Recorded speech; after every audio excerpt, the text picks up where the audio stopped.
Welcome to This Explainer. Today, we're diving right into the fascinating life, the timeline, and the truly timeless teachings of Sri Krishna. We are looking at a figure who has made an absolutely indelible impression upon mankind's collective consciousness, totally re-educating the world about devotion, dharma, and ultimate reality. Even today, hundreds of millions of people still pray to him, meditate on his form, and draw deep inspiration from his legacy. We're going to unpack exactly how he managed to do this across so many different complex phases of his life. Now, consider the sheer paradox of his beginning for a second. It really sets the stage for an extraordinary narrative. Here is a figure who stands as a perfect personification of divinity, whose teachings have inspired endless poetry, music, and art, and yet his entry into the world was marked by total captivity and the immediate looming threat of death. How in the world do you go from a dark, heavily guarded prison cell to delivering the absolute essence of spirituality to the everyday person? To understand that, we really have to look at the full scope of his existence. 125. That number represents the incredible 125 years he walked the earth. Over those 125 years, he played some intensely demanding roles. We're talking brother, warrior, messenger, guru, king. Yet the source material emphasizes that he enacted all these roles without ever forgetting his true nature as eternal, ever-blissful consciousness. Because he never forgot this, he performed flawlessly, never once allowing his blissful composure to falter. Let's map this out to ground ourselves in the sheer monumental scope of his journey. It starts with his historic birth in 322-8 BCE in Mathura.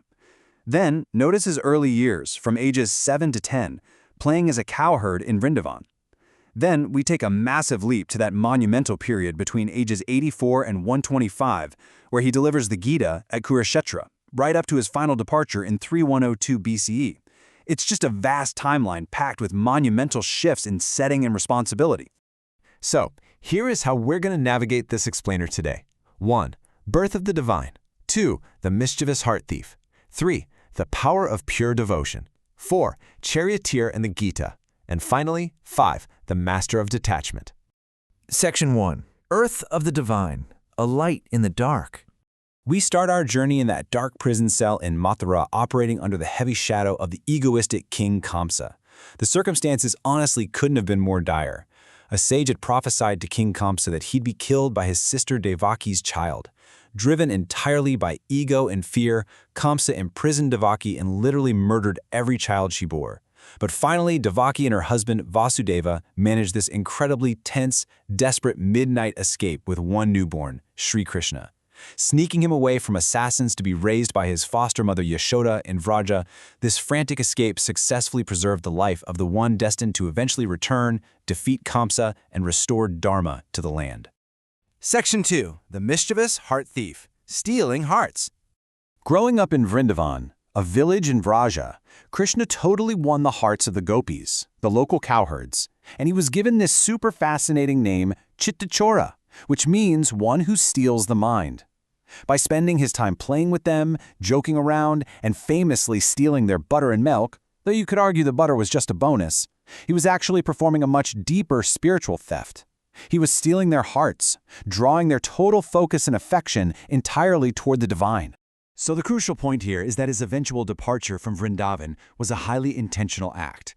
When Krishna finally returned to Mathura to deal with King Kamsa, he never actually came back to Vrindavan. The pain of that separation drove the gopis' minds into an absolute fever pitch, where their every thought was of him. This intense longing purified their minds completely. They began to see their beloved everywhere, in the trees, the rivers, the mountains, the sky, in animals, and eventually right within their very own selves. This profound realization of the universal self was exactly what he intended to spark within them from the very beginning. Section 3. The power of pure devotion, the highest love. You know, it is incredibly easy for modern minds to misunderstand this famous event known as the Rasa-Lila. People so often interpret it on the ordinary plane of the senses, like it's just a beautiful physical dance, but the source material provides a totally fascinating, much deeper explanation of what actually went down during this remarkable gathering. And this quote brilliantly illustrates the true nature of the event. According to the spiritual leader Amma, this dance was really about the individual soul merging with the Supreme. With his divine power, Krishna blessed each and every one of those hundreds of gopis with a direct, intensely personal vision of the Supreme Self. In fact, every single gopi perceived the 8-year-old Krishna to be dancing with them and them alone. It was a miraculous, perfectly customized spiritual awakening. We so often look at the physical feats of divine figures in total awe. Like Krishna lifting the massive Govardhana mountain as a young boy to protect his village is an unbelievable visual. But our source makes a really striking comparison. While lifting a literal mountain was a mind-blowing physical spectacle, the true, enduring miracle was the highest all-consuming love of Radha and the gopis. This pure devotion is viewed as a far greater miracle, one purposefully meant to inspire all of mankind forward on the path to God. Shifting gears a bit, Section 4, Charioteer and the Gita, Song of the Divine. Now, between the ages of 84 and 125, Krishna's role dramatically expands. Just before the devastating Mahabharata War, while serving as a humble charioteer, he delivered exactly 701 verses to his deeply conflicted friend and disciple Arjuna. The Pandavas, who were dharmic and righteous, just had their kingdom usurped by their egoistic half-brothers, the Kauravas, and it is right here, literally on the cusp of this massive war, that he drops this spiritual atomic bomb of wisdom. This collection of 701 verses is the Bhagavad Gita, or the Song of the Divine. Honestly, some believe delivering this text was the entire purpose of his birth. And as this quote perfectly captures, the Gita remains his ultimate gift precisely because it condenses these incredibly complex, high-altitude spiritual concepts from the Himalayas into a highly practical handbook for the common person right in the thick of their everyday struggles. He simultaneously balanced all these intense, varying roles without ever losing his footing. Just look at how this breaks out. As a friend, he strategically supported the righteous Pandavas to restore cosmic balance. As a charioteer, the ultimate leader actually placed himself in a position of humble service during a massive crisis, guiding Arjuna's chariot. And as a guru, he delivered the Bhagavad Gita, providing all of humanity a timeless handbook for life. I mean, he was a master multitasker of the divine. Section 5. The Master of Detachment, Unscorched in the Fire. So you really have to wonder, how did he manage so many intense roles, from playful child to warrior to king, without being completely consumed and burned out by them? This striking metaphor perfectly captures his core teaching on detachment.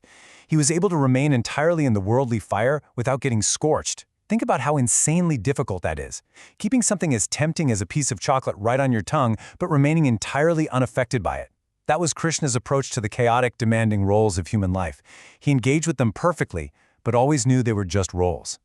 And the real beauty of this is that his instructions weren't just for monks hiding away in isolation. He didn't ask us to run off to a cave. He urged everyone, even people from the most difficult backgrounds, including robbers and murderers, to embrace these practical steps. He taught us to live steadfastly according to our Dharma, or duty, to succeed right in the messy middle of worldly obstacles, to maintain deeply loving family relationships, and yet simultaneously to remain completely free from all internal attachments. It's literally a blueprint for spiritual advancement right where you currently are. Throughout his life, Lord Krishna had to face endless crises. They just kept coming, rising like relentless waves, one after the other. Assassination attempts as a baby, massive wars, intense political strife. Yet, our source emphasizes that not once was his face clouded by sorrow. He rejoiced in victory and defeat alike. This is perhaps his greatest teaching, demonstrating exactly how to celebrate life completely, making it full of laughter and joy, regardless of external circumstances. Which brings us right up to his departure from the physical world. Even in death, there was absolutely no place for sorrow or anger. Get this. He was accidentally shot by a hunter, and his immediate response wasn't rage or despair. At age 125, his extraordinary final act was to actually bless the very man who ended his physical life. This is the absolute ultimate testament to an existence defined purely by unconditional love, total detachment, and boundless bliss. As we wrap up this explainer, I want to let that question really sit with you. Sri Krishna showed us that it's entirely possible to face literally every difficulty under the sun, handle complex relationships, perform our duties flawlessly, and still remain totally unscorched by the heat of it all. So, I challenge you to bring his timeless teachings into your everyday life. When the obstacles rise up like waves for you this week, can you stay detached enough to keep the smile on your face? Until next time, keep exploring, keep learning, and keep that focus sharp.